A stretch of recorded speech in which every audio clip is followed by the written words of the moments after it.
Good afternoon, everybody. I'm Joyce Cook. I am your one of your co-hosts for Sobering Truths podcast, as well as Bob Hester. And Bob's here, and we have a special guest, Hardell Weinstock, and Hardell has a presentation um, called "The Moral Case for Less Alcohol in Craighead County." And Hardell, can you tell us a little bit about that? Well, I think the subject speaks for itself. We've had a couple of instances recently where there have been attempts to increase alcohol more so than it already is, and looked at it over a course of time and tried to compare what we have now versus what's gone on over the last 20 or 30 years.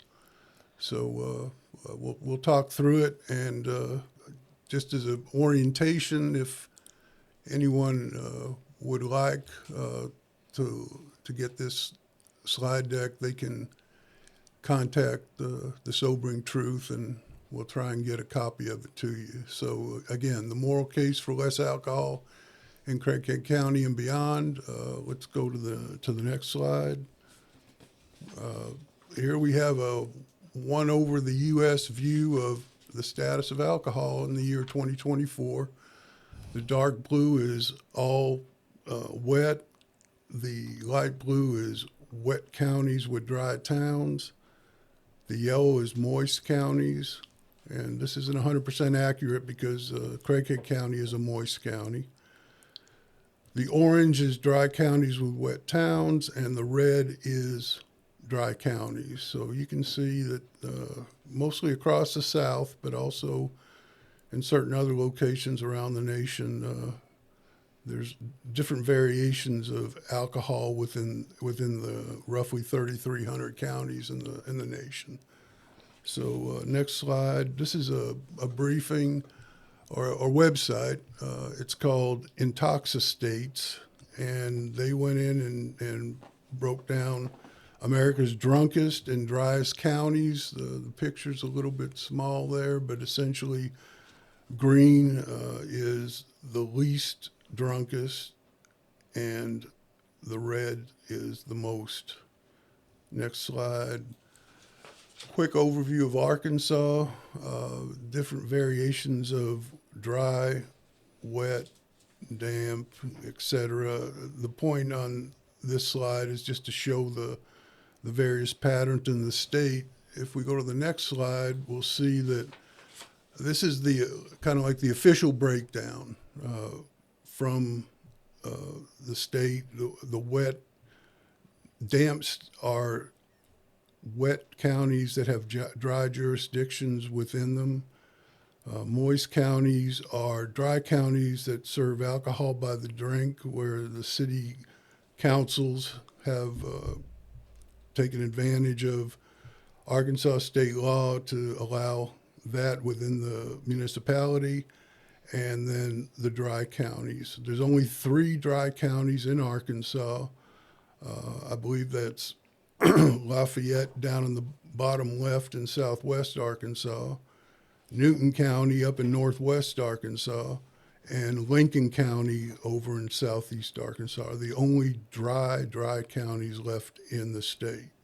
Everyone else has some status of alcohol.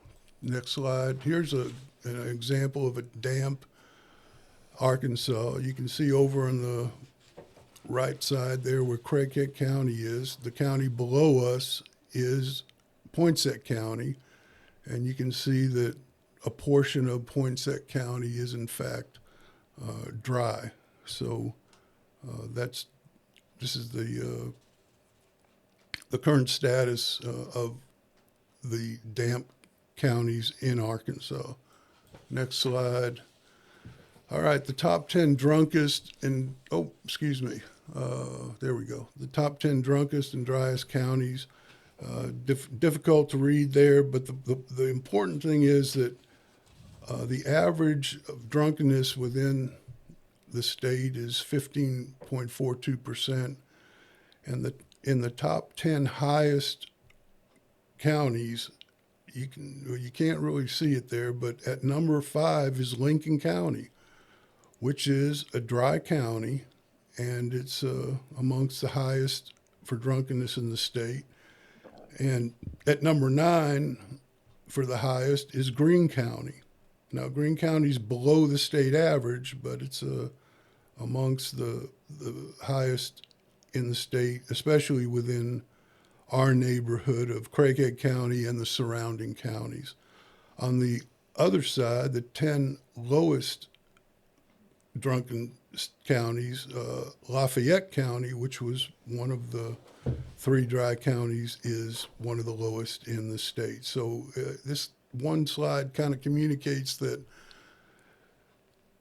as much alcohol as there is in the state of Arkansas now, that you can be a wet county or a dry county, but you could still have a high degree of drunkenness in your county. And that's kind of the long and short of that particular slide. Hardell, can I say something too to our audience? Hardell told me before he was not a teetotaler, so it's Bob and I have always said that we're not wanting prohibition, but it just goes to show that there are people that are concerned that are not necessarily against all alcohol, but it has gotten out of control, wildly out of control. Yeah, our main goal is to help people understand how serious this problem is and let them know they can do something about it in different ways. Pass laws, vote the counties or municipalities drive, different things like that. But they've got to know how bad the problem is, and some of this information Hardell has given indicates that. Yeah, and my interest is kind of along the same lines as the Arkansas Family Coalition or this podcast, is that it needs to be handled the way tobacco was handled. Yes. And educate people. Exactly. And let's try and drive down the consequences of alcohol. Unlike tobacco, yeah, there was secondhand smoke and there was problems with those kinds of issues, and I was a smoker. So I'm not claiming any absolution here. It's just that with alcohol, it's exponentially more destructive Much more. than Absolutely. smoking a cigarette. Really no comparison. Right, Yeah. So to continue, these are the definitions of drunkenness, and excessive drunkenness includes, for women, 4 drinks a day, for men, 5 drinks a day, and heavy drinking is women 8 drinks and men 15 drinks per week, I think that is. I'm having trouble with that. Next slide gives you the scale. You can see from left, it's the least drunkenness, all the way over to the purple, which is the most drunkenness. And again, this is intoxistates.com. So let's quickly go through the neighborhood here. Next slide, we have moist Craighead County, and Craighead County is got about 14% of people who are drunk or excessive drinkers in the county. So we'll just continue, start north of us.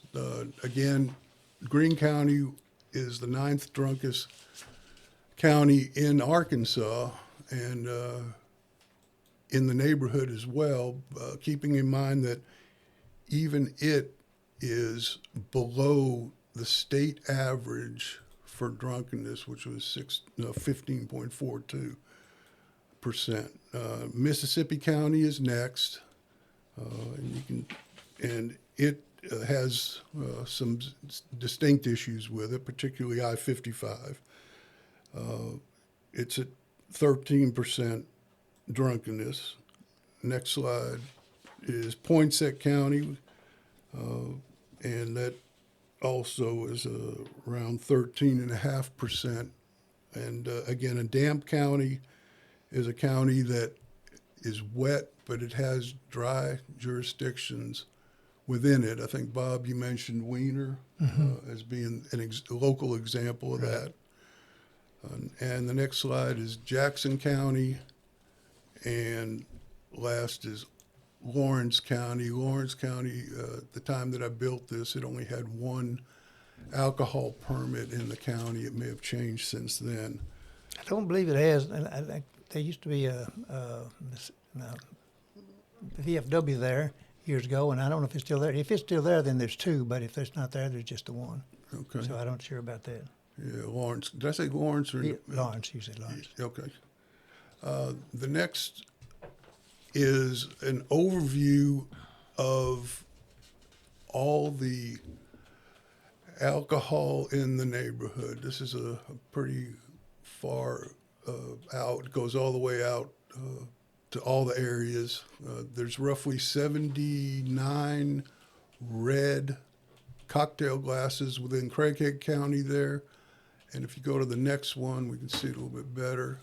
You can see that within Craighead County, up at the top left of the county, that's Bono, and then above Jonesboro is Brookland. And there are 9 retail outlets bordering Craighead County. So that's what it looks like. For those of us who go to the line, either north or south seems to be where most of the retail outlets are, and east and west would get you to Jackson or Mississippi County. Next slide. So what's the so what of this? Well, this is a little bit difficult to read. I'm going to just read the bottom bullet, which essentially says that Arkansas taxpayers spent $2.73 billion as a result of excessive alcohol in 2010. Adjusted for inflation, this is the equivalent of just under $2.8 billion, or $3.06 per drink in 2022 in U.S. dollars. So excessive alcohol is a very, very expensive consequence of alcohol in itself, and it's costing Arkansas taxpayers quite a bit of money. And Just to deal with these consequences of alcohol, simple as that. That's right. Continue, please.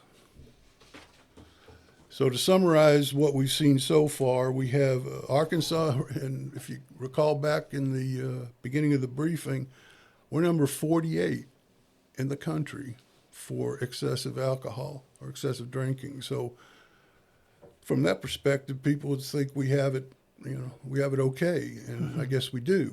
But it's all relative, and it's what we live within that is the real issue here. With the exception of the 3 dry counties, all other 72 counties are pretty much de facto wet in some capacity. And there are only small differences between the wet, damp, moist, and dry counties for drunkenness. And we talked about that when we saw that some counties, one county that's dry was amongst the most excessive drinking, and one county that is dry was amongst the least. And with everything that goes on with getting to and from somewhere to drink, there's a lot of activity that causes problems for everyone. So in enough comparisons for drunkenness, the wet and damp counties score close to or better than the moist and dry counties. Craighead County and adjoining counties all score below the state average of 15.42 for drunkenness.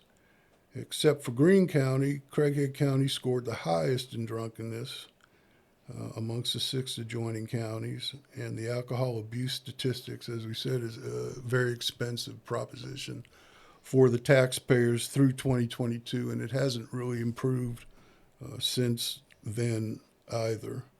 Okay, except for Greene County, Craighead County scored the highest for drunkenness. Now that sounds like we might as well be wet. And that's the observation I was making, that we have amongst the top 10 counties, I think it's Lafayette that's dry, but it's still amongst the top 10 counties for excessive drinking. It's to a point now where it doesn't really matter In other whether words, you're you're, dry. you're emphasizing how much alcohol is in these dry areas and that type of thing. It's it just the county is just a line to cross. Have you found other information? I have not done this research that you have done. My research original was comparing wet and dry counties as a whole for the crime stats, crime index, drunkenness, and different things like that directly connected to alcohol. And it's decidedly more. But like you say, your emphasis is with them putting all this alcohol in these dry counties. That's having an effect. Yeah, I think de facto wet is just Good way to say it. well, that's the way the ABC attorneys said it to me. Yeah. That at this point, and it's gotten even more so. But that's what this is all kind of showing us is that. Right. Do you want to say that pro alcohol has won? Well, from this respect, Yes. that's what Exactly. they think. Right. So the victories that we've had recently here in Craighead County are all the more impressive with the permits that have been the one permit that's been denied twice. I guess that's the right way to say it. Shows that we can have an effect. Yes, and we've got to. Yeah, and I think we'll see here a little bit further on where, as a consequence of your work over time and the preferences of even the quorum court here in Craighead County, that we're doing as well as we can do given what we're up against. Right. So let's go to the next slide, Joyce. Okay. I think I've done that. Okay, so we skipped one, but what this slide shows is there's it's called the University of Wisconsin Population Health Institute that has a history since 2005 of compiling health statistics, I guess, from each of the counties. And there are two categories that have to do with alcohol. And I looked at them, and if green, you're better, yellow, you're not quite as good, and red, you're the worst. So in this particular slide, using the 2024 data, you can see that Craighead County is best for least amount of excessive drinking than either Greene County or Arkansas or the United States. So in each case, the particular measurement was lower excessive drinking in Craighead. And then for alcohol impaired driving deaths, you can see that Craighead County is not the best, even though we're dry, and wet. Greene County had the best return there between us, Craighead County, Arkansas, and the United States. So that's what we're kind of looking at to try and see if our status as a moist county, and with Greene County being a damp county, how it fits in, and then from the larger picture where we fit in the state and where we fit in within the country. So the next slide would be, Mississippi County. And you can see that it has less excessive drinking than Craighead, but it has much worse alcohol-impaired driving deaths.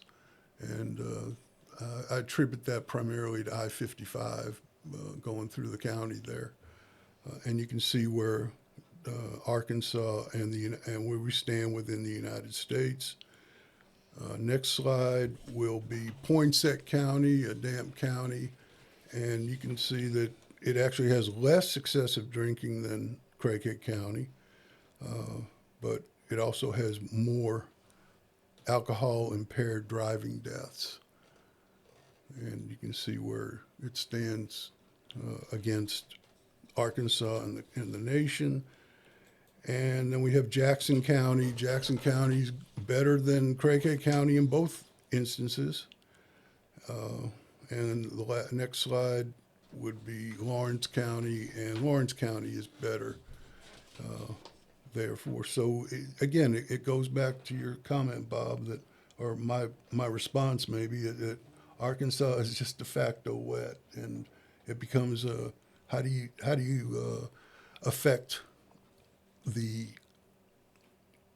status of your particular county when it's obvious that the state legislature and the ABC and the government agencies are all leaning more and more towards as much alcohol as possible. And that's exactly what they're doing. But we are always on the defensive. We react to a bill that promotes alcohol in the legislature, and instead of having bills introduced to curtail the sale of alcohol or to make it less, however you would want to phrase that. But we have got to be on the offensive where we've always been on the defensive before. And the old saying, the best defense is still a good offense. And we have not taken up the banner and done the things that we should have done in the past. So we've got to get on the stick, get on the ball, get busy, and be proactive. It's as simple as that. Do what we haven't been doing. It seems to me that from listening to Hardell's presentation and just what we know, it's the people really don't have a chance to vote on this. It's just unelected bureaucrats. They're going to do what they're going to do and push alcohol until we're just awash with alcohol, no matter what. It's money. The alcohol people, I've said this time and time again, always get their way, and I can prove that. They always get their way in the legislature. They get their way in the council in Jonesboro. Until we have men of integrity and morals and concern about the people they represent, it's not going to change. But we have got to try to build a fire under them. Right. But again, this is data that is independent, and I think it's telling that we're where we are. Is this the next slide? Let's move forward to the next slide.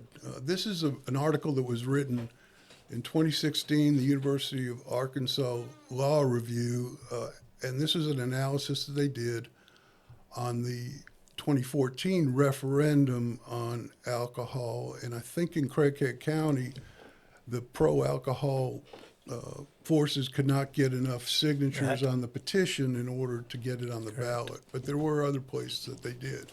So let's hit this very quickly. These are the two counties that remain dry, Craighead and Faulkner. You can see that Craighead is still doing much better than Faulkner, and then it's Arkansas in the United States.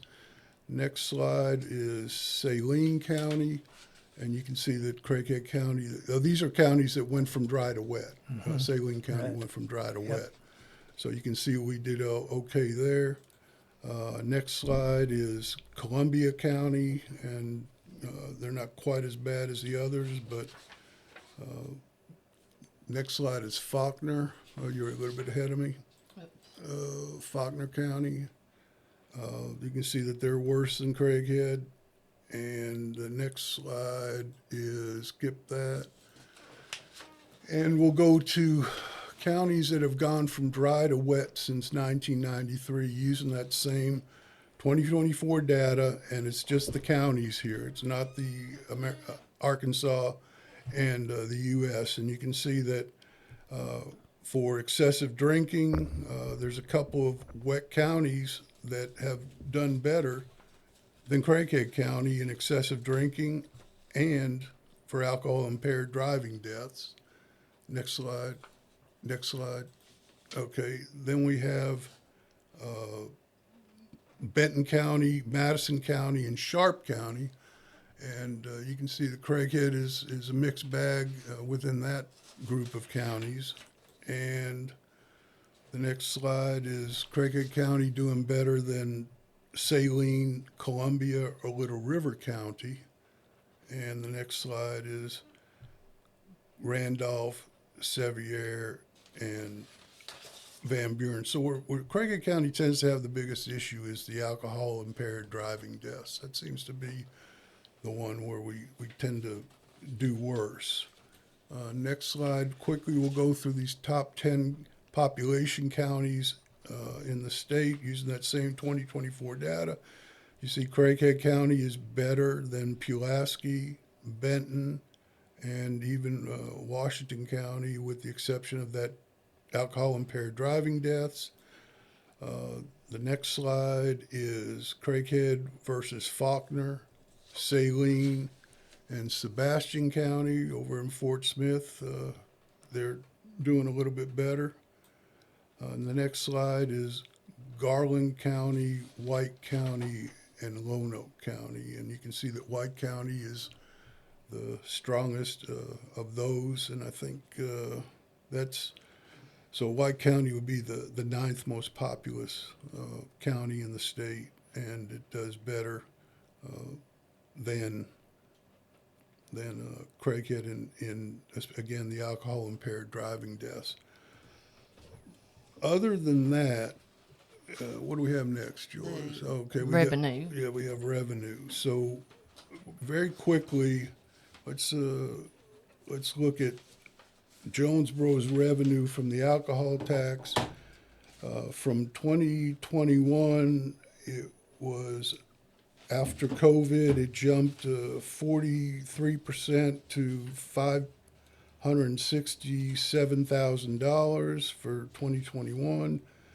Next, for 2022, it jumped to $626,000, nice 10% increase. From 2023, it jumped to $689,000, another 10% increase. And 2024, it was up to $723,000, a 5% increase over 2023. So I think with that, we can wrap it up somewhat with saying that it's obvious to those of us who attend to this kind of issue that the Jonesboro City Council is hostage to alcohol licenses citywide, and the biggest example of that is because it's gone all in for alcohol downtown. Even every week you'll see advertisements that the Foundation of the Arts has adult beverages available to them for some of the things that they're doing in the entertainment district.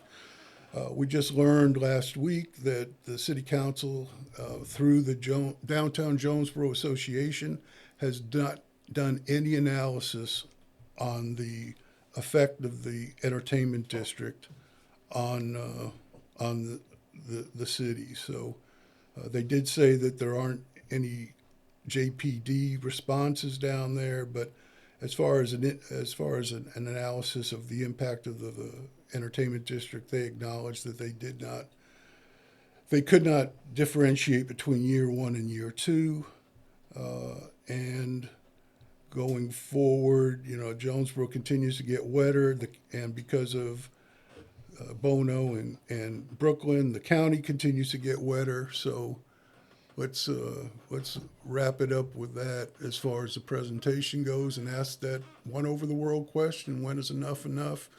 In Jonesboro, they just do not seem to have an off ramp for a city that they acknowledge they're at least 20 cops short of a full force, and they're highlighting us growing to 100,000 people. And how do you maintain good law and order when you're that many cops short, but you're accelerating the amount of alcohol that you're making available to people simply because of the tax revenue? And there's nothing else that shows that it's anything but the tax revenue. So And they never consider the human pain and suffering, that side of it. It's not I guess it never crosses their mind or something. If it did, you would think they would have enough concern to think it through and compare. I mean, what is a life? What is one life worth? Is all the taxes they can make on this, is one life not worth more than that? But you did a good job on that, and well, thank you. indicates that it's getting worse, and will continue to unless we rise up. And that's what we're planning on doing, and educating people more and more as time goes on. It'll take a while because I think people are numb to these things. They don't realize that it's going on, and when you try to talk to them, they kind of you can kind of tell that they think you're a little bit funny or something because of taking that stand, and it's simply because know that they do not understand it, and that again, that's our job. And Ardell, we appreciate all the work that you put into that and being here with us today. Yes, Well, we thanks do. for having me. And we'll just sign off now, and we will see you next time. Thank you for joining us.